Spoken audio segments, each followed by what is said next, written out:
The First World War led to the collapse of four major empires, the Russian, Austro-Hungarian, Ottoman, and German empires, although the Weimar Republic, which replaced the Kaiser's Germany, formally continued to be called the German Empire. The participating countries lost over 10 million soldiers and around 12 million civilians, with approximately 55 million wounded. Germany was the first to adopt flamethrowers during the war. Their devices could project flames up to 40 meters. More than 65 million men from 30 countries fought in World War I. Around 10 million were killed. The Allies, the Entente powers, lost roughly 6 million soldiers, while the Central Powers lost about 4 million. The war resulted in over 35 million casualties, both military and civilian. More than 15 million died, and 20 million were wounded.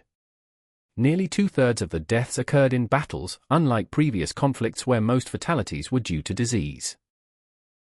During the war, about one-third of all military deaths were caused by the Spanish flu. Russia's armed forces in World War I numbered 12 million soldiers, making it the largest army in the conflict. More than three-quarters of them were killed, wounded, or went missing. In August 1914, German soldiers killed 150 civilians in Arschot, Belgium. These killings were part of a strategy known as Schrecklichkeit, terror, aimed at intimidating civilians in occupied territories to prevent rebellions.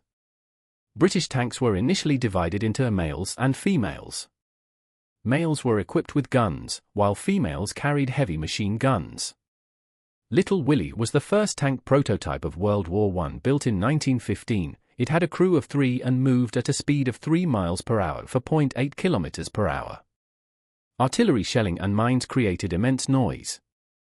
In 1917, explosions behind the German lines during the Battle of Messines near Ypres, Belgium, were heard in London, 140 miles (220 kilometers) away. The Pool of Peace is a 40-foot deep, 12 m lake near Messines, Belgium. It fills a crater created by a 1917 explosion when the British detonated a mine containing 45 tons of explosives.